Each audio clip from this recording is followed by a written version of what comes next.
Thanks for jumping on, guys. We are with Mel from Athlete X. We have our first podcast of season 2 where we're basically just talking shit. And we're going to be talking shit about getting strong, future of fitness in WA, our COVID-19 bubble. Actually, I think the future of fitness in general in the fitness industry, the COVID-19 bubble, and we're going to talk through a little bit of the Athlete X journey. I know we've had Mel on the podcast before in a different format, and that was fun, but we're going to talk about some shit that you guys are actually really interested in here. So we're in the new Athlete AX2.0. Yep. Thanks for joining us, Mel. Can you talk through how we got here and what this is and what this means to you? Yeah, I actually had a bit of a look back at the old podcast. It was July of last year, so just over nearly 16, 17 months type of thing. Things have changed. Yeah, absolutely. We've got proper microphones now. I know. We've got headphones, microphones. You rolled in with your kit, and I was like, holy, we're stepping it up. He's fucking serious. So, yeah, we moved gyms. We only moved about 4 weeks ago into about 650 square metres, which is on one of the main roads here in Bibralate, Discovery Drive, for those of you that are willing to go south of the river. This road is pumping. There is so much traffic. So this is like one of the busiest industrial areas, probably south of the river. So yeah, this road's always choppers. So if you are in Discovery Drive, come and give us a look. We moved in, so not only will we be here in the gym behind us. If you're watching, you can see it. This is about 500 square meters of just pure gym space, which is about 200 square meters more than the gym we're in before. We already had a pretty big gym. Yeah, it was huge. Now we've got a very big gym. About 1 million square meters in 1 million square feet in American term. I can never work that out. It's whenever big. I speak to Americans, they're like, yeah, it's 7,000 square feet. I'm like, that sounds fucking huge. So that's like, the goal was not really to change the gym, the way the gym's moving in regards to the way we coach. We have class of 12 people. We still have class of 12 people. The goal is more for the other things we want to add to the business. So we now have a 75 square meter lunch bar coffee shop that's going to be opening probably early January next year. And my sister, who's AOK Keep Moving Pilates and Physio, she's in 75 square meters upstairs. And with the new size of the gym, we can run a lot more additional sessions at the same time as our normal classes. So mainly youth training. Cool. Yep. We're sitting on this lovely turf patch here. I think it's probably as big as my gym, just the turf patch here. It's 6 by 15 meters. 6 by 15. Okay. So whatever that is. 60. Yeah. No, way more. No way. That, plus more. 80. Me. Yeah, my shit maths here. Also, guys, don't forget to like, subscribe, comment, tell your friends. I made 1 cent in YouTube revenue for the last quarter, so obviously I'm not fucking getting rich off this shit. So please, After this one, after this one, it's going to blow up. Yeah. But we wanted to get into some of the biggest mistakes that people make when trying to get strong, and I wanted Mel to start this one off. Yeah, I think the number one thing when people are trying to get strong, I'm definitely not as strong as yourself. You're strong in, when you touch a barbell, it's pretty impressive. So let's go with that. Thanks, man. No worries. It means something when it comes from a man. I never get compliments from a woman. Like, I put my lifting videos up, 30 likes, 30 dudes. Thank you, guys. Yeah, girls don't care how strong they I don't give a fuck. What they do care about is something I can talk about, is being a good bloke. Oh, yeah. But anyway. Good bloke method. That's the one. So yeah, the number one mistake is like not training enough. Most people, when they want to get strong, they either don't realize how hard it is to get strong, and therefore they aren't willing to do that work, or they think it's too hard to get strong, therefore they don't stick with it long enough. It is very hard to get strong. Yeah, it's really hard to get strong, especially if you want to get really, really fucking strong. Yeah. Like, the stronger you want to get, the harder it is. There is a point of diminishing returns. I reckon it's about somewhere around the double body weight squatting and double body weight deadlifting. It's like gets incrementally hard. Like 5 to 10 kilos a year on your lifts is you're doing good. I think when you get that strong, you're becoming a specialist at strength. Like, you're becoming a strength specialist, and you're probably going to be missing out on other aspects of like health and wellness in order to get that strong. Like, to get beyond double body weight squat, beyond even like double body weight bench and all that sort of stuff. Like, you're now going to be like at risk of missing out on other aspects of fitness. Yeah. Yeah. It depends on the goals. Yeah. Obviously for a strong meathead-ish dude like me, Getting after strength every day and missing out on fitness is fine by me. Yeah. I'm completely cool with that. We don't need any fitness in our workouts. You got to know what you like. Yeah, we're doing this like inter-house competition at the gym this week, and we had a fitness event, and I got fucking pummeled by the members, which is to be expected. Not badly. It was like a 1K run, 500 meter ski, 500 meter row, back to back. But I was on the floor, like, I got home vomited on myself. You know, shit was everywhere. Probably a good one to mention that, like, you get good at how you train. Yeah. So if you do want to get strong, like, train a lot of strength.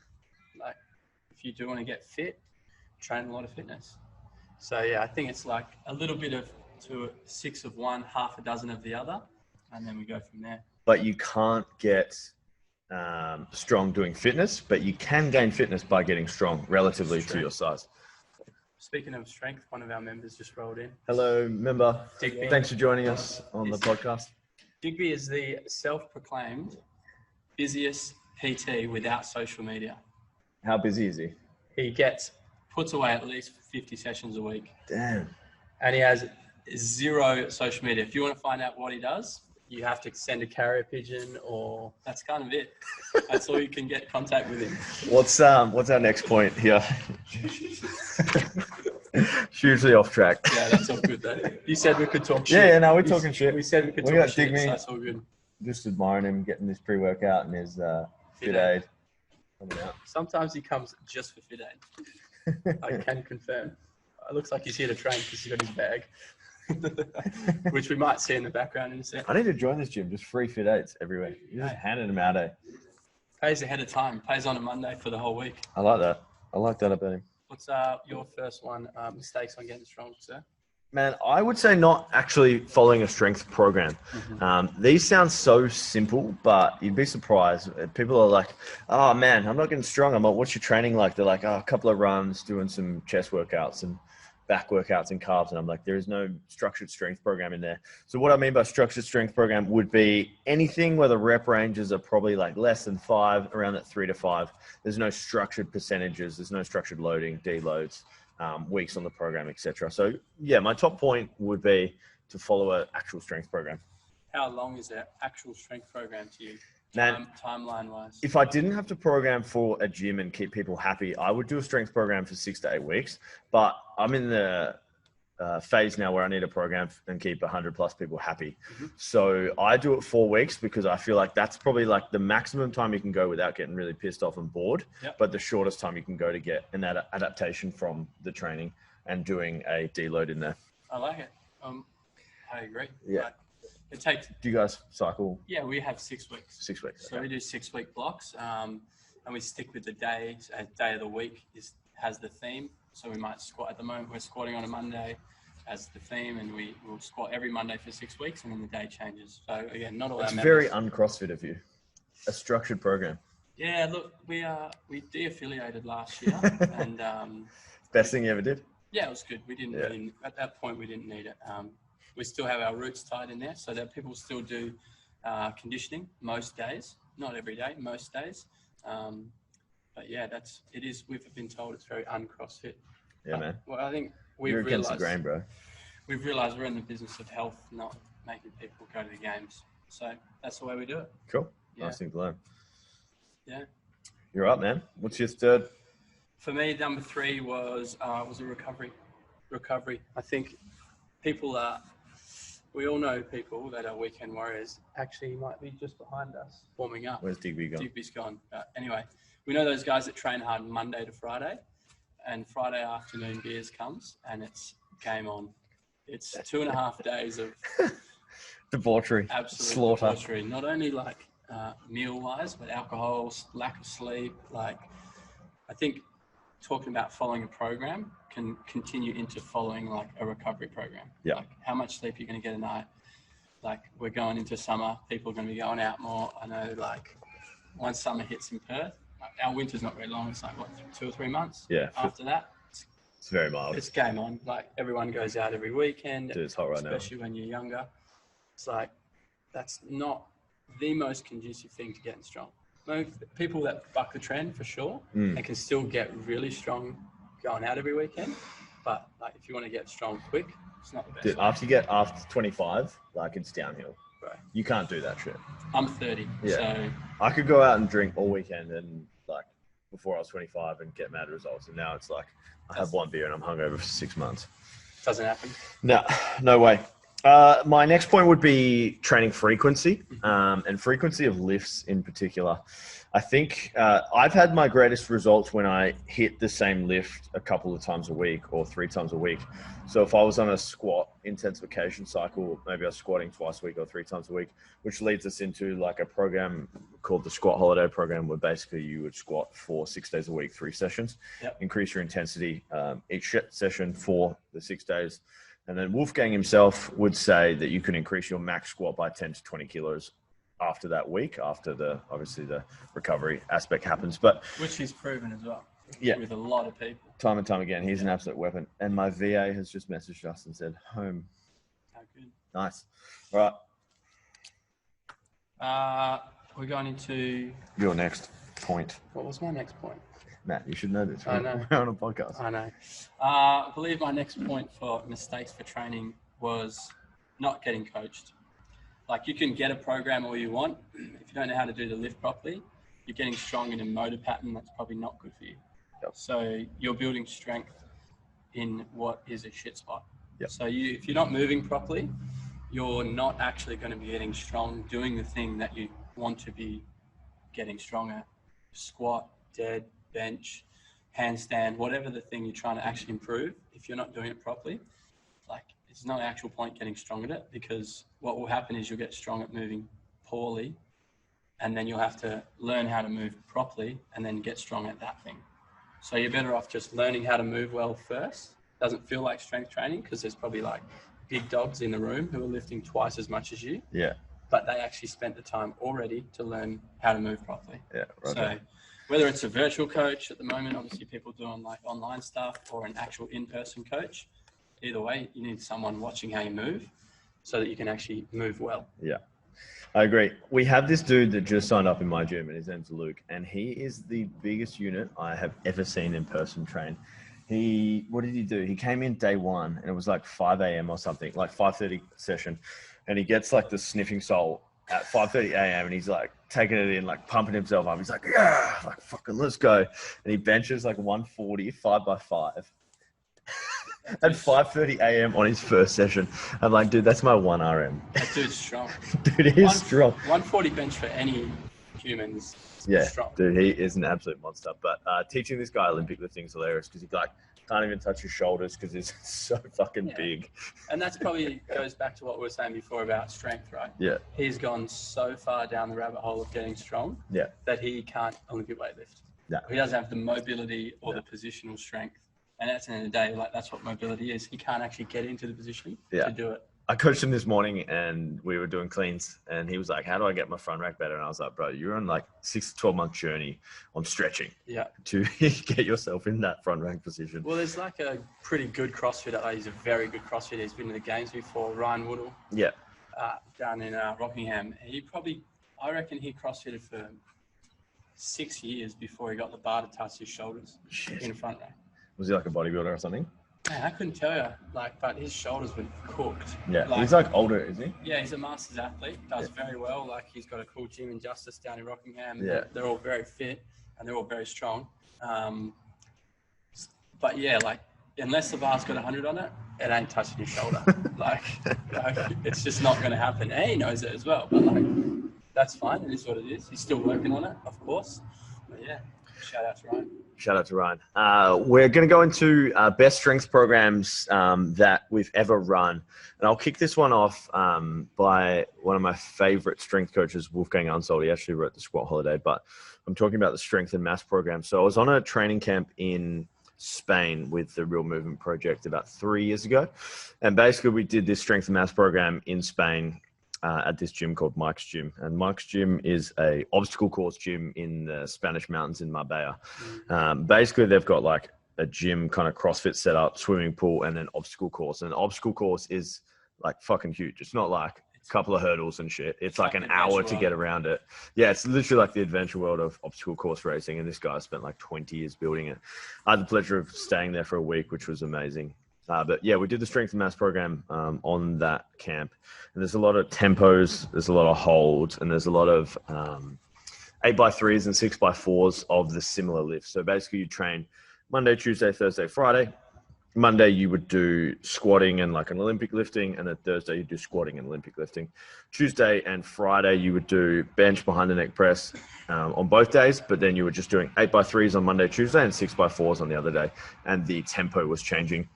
So that was probably one of the most successful cycles I ran. He says to run it for 2 weeks. I ran it for a month and had massive gains in all my results. I think because I was just busting my plateaus, because you're going down for 4, holding for 2, and then exploding up and ramping up to some top sets. And then we're supersetting that with like chins.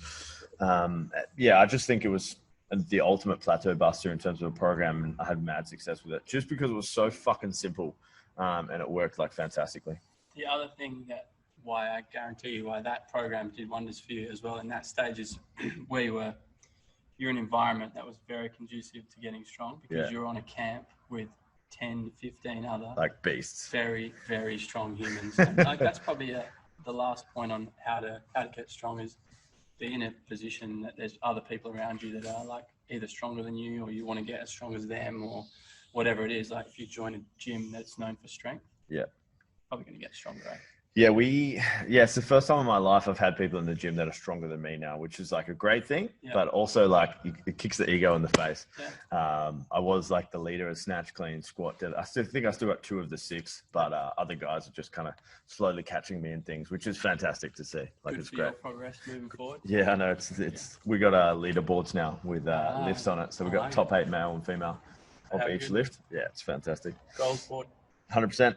Let's go into your best strength program, Mel. What are we at? So coming from CrossFit, obviously we train quite a lot of variants. So like we train the lifts, gymnastics, conditioning all at the same time. So for me, one of the better programs I've followed is the hack squats program. Yeah. Which is basically front squatting and back squatting twice a week on top of training a lot. Yeah. It basically adds into like what you were saying about doing the lifts more frequently. So if you add in that, like let's say you're already training quite a bit, but you want to get stronger. If you're going to continue doing that already training a bit stuff, you probably just need to add in something super simple. And that can be just squatting. Yeah. At the time, like especially in CrossFit, we do a lot of Olympic weightlifting, so the front squat carryover is awesome. But obviously if you can get your back squat up, then front squatting the weight is way easier. So for me, the hack squat program was an awesome one. Both myself and Abby, one of the other coaches at the time when we went through it, I think she put on about 15 kilos onto her front squat. Damn. She's a beast. And mine wasn't as impressive as hers. I think I added 10, which at the time was like, I was happy with. But yeah, she's very strong, very, very strong girl. And that was just through adding 2 extra squat sessions per week, because of the amount of volume we were already training. So in summary, specificity and frequency. Pretty I would much. say were probably the main things you get. So you skip the last half an hour of us talking and specificity and frequency. So I wanted to go into commonalities of strong people, seeing as this episode is all about strength. And we've been doing these qualifiers, and a lot of them in my gym are strength based at the moment. And I look at like the top 3 men and women so far, and the commonalities that I can see in them is muscle mass is like the main one, what I can see. They're more jacked than everyone else.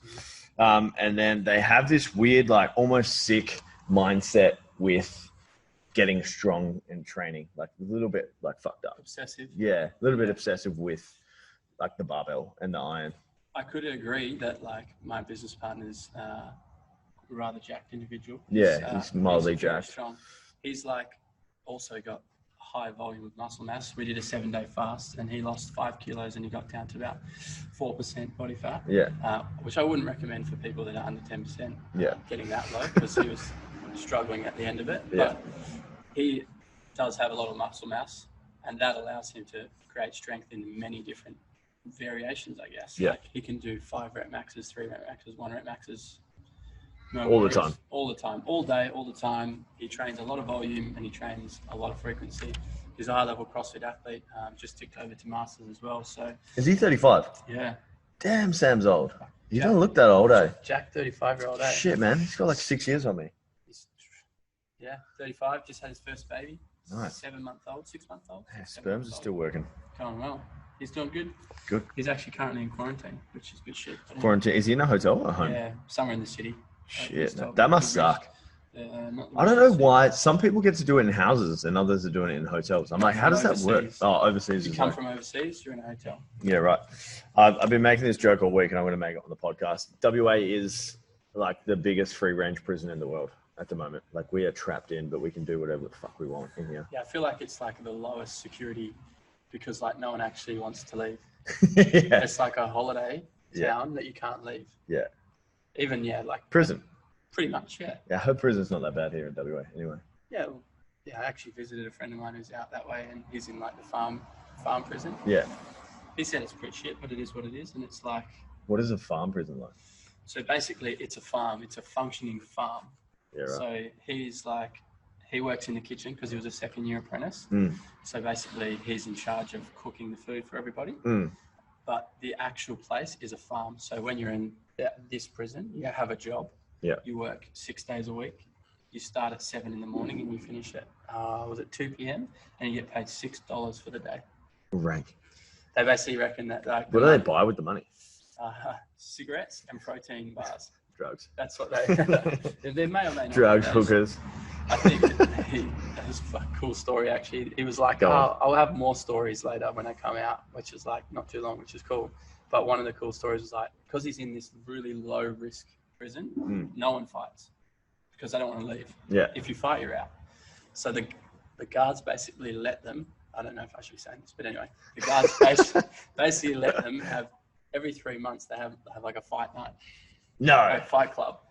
Where they get everyone into like a room that's like half the size of this grass pit. So like maybe like a 6x10 room. Yeah. And there'd be like 50 blokes in there, all huddled into the room. And they just have like organized fights. As if they were like, what's the price? nothing. $7 now? No, you get like cigarettes or extra protein bars. Like people are betting with protein bars, That's betting sick, with man. cigarettes. Like Fight Club, but everyone talks about it. There's a referee. Like it's a full-on thing. Like Nice. They're actually having like a proper UFC match. That's kind of cool. It's their like chance to like let out all their shit because they're still like they don't want to be there clearly. Yeah. But like, I still to this day have never been in a fight. Nah. Ever. I've been knocked out 3 times, but I've never been in a fight.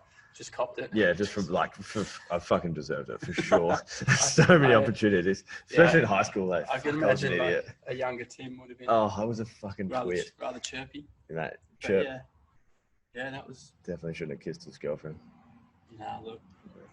There's been a few nights out where been close, but thankfully never had to like fully send one. Yeah. But yeah, I'm like tall enough that people get scared of me because I'm 6 foot. Yeah. I think if you're like tall and like look kind of jacked, people think twice about it. Yeah. Okay. So it's like I would think twice. You're fucking intimidating. That kind of gets me through most of life, even though I got glasses on and people kind of they're like, is he strong or I'm not really sure. He's like kind of nerdy, kind of strong, kind of jacked. Yeah. So they don't fuck with him. Just follow you on Instagram. That's all. Pretty much. So I wanted to get into the future of fitness in Australia. I think the COVID-19 has been, it's weird for us because like there really hasn't been that big of an effect. No. Like we were closed for like what felt like 2 weeks, but was about 7 weeks. And then we've had this weird JobKeeper thing. JobKeeper, if you're not from Australia, is like the government just gives you money for nothing. And they're like, survive the period. But on one hand, I'm like, yeah, it's fantastic. And then on the other hand, I'm like, if your business couldn't even get it together enough to survive that period, like then should you even be in business? Which many didn't, right? Yeah. We can probably rattle off a few gyms that didn't survive. Even with JobKeeper. But like you said, like should they be in business if they can't survive that? Like, easy for us to say because we did survive. Yeah, we did survive. But like, we got to move the gym, which is a nice one, into a bigger spot. Yeah. But yeah, it's been a weird. I don't know. It's just not a thing here. Nah, it's not at all. Well, I was listening to a podcast on Joe Rogan actually with Peter Thiel, and he's like this economics guy, and he was saying there was like his theory of the free market where the economy will just sort itself out eventually. The cream will rise to the top. All the shit businesses will go out of business eventually, and then basically just to remove all restrictions in business and just let the cream rise to the top. And then the consumer will eventually find out who's good and who's not. And I kind of feel like that applicability in fitness would be fucking fantastic. 100%. There's some, I think we can all agree there's some, but like in any industry, right? There's poor coffee shops out there that are functioning. There's poor gyms out there that are like not doing the right thing in regards to looking after people, but they're still there. They're still doing what they think is right. Whether we think it's right or not is not actually up to us. It's about what people decide is right by where they spend their money. Yeah. Where do you think fitness is going with this whole COVID-19? Do you think it's online? It's so biased because we're like so fucking removed from. We're in a bubble. We're 100% functioning as a business with next to no restrictions. I mean, especially when in a gym the size ours is. Do we have restrictions? We do, based on the size of your building. Yeah, right. But like it basically equates to pretty much like 2 square meters each. But like we can't really fit 2 square meters in. Well, then we could have 300 people in our gym. Man, that would be chaos, you know. That's what happens. Like some gyms are like that. They have this 30 square meter gym and they put 15 to 20 people in there. Man, the overheads would fuck all in that. They also put them on main roads with like nice lights and glass everywhere. So everyone can see it. Yeah. It's like different model. For me, like COVID made me realize what I didn't want to do. What was that? Online. I have no interest in sitting on Zoom meetings. Yeah. For extended periods of time. It was good for a bit, and then it was like, it was 2 weeks. Fuck, I'm off this. For 2 weeks, it was fine, and then it was like, please let me open my gym. Yeah. Like it was basically horrible after that. So I was like, well, I don't want to be an online coach. Yeah. I want to be an in-person coach where I get to talk to people, get to see people. When I sign someone up, there's actually a process in regards to getting to know them as a person. What do you want from this gym, from us, and go from there. I think it gave everyone the opportunity to experience online in the fitness industry and see if they liked it or not. I think it wasn't as easy as everyone thought it was going to be. No. Like your clients had no choice, and then they were going to try the online thing, but like obviously it's still a fucking business. Like there's a lot of things to it. Well, people could have trained at home before COVID. Yeah. They could have trained at home during COVID, and they can train at home what is now pretty much like post-COVID with us in WA. Yeah. Now, there's a lot of gyms that are now open and back up and running. That says to me that not everyone wants to fucking train at home. Nah. Like, not everyone wants to do stuff in their lounge room in their backyard, that's the person we serve. Yeah. Interesting. It's like there was such a rush for the equipment. Yeah. Like the secondhand equipment just went fucking nuts over here, and then like still the prices are pretty high and pretty jacked up. Yeah. I mean, I replaced my entire plate set for little to nothing because I could sell the plates for secondhand, and I had a good deal on the front end from Flex. Thank you, Flex. I want to be sponsored now.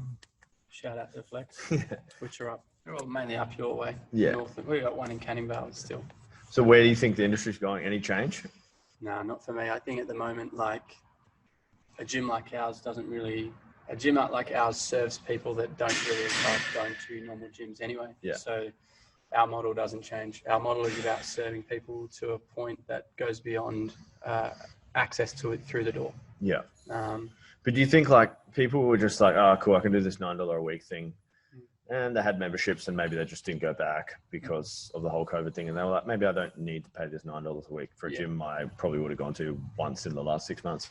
Yeah, but eventually are they going to since post-COVID, like in Perth, have they gone back to doing anything? Do you reckon those people, like let's say a percentage of people stopped going to commercial gyms? Yeah.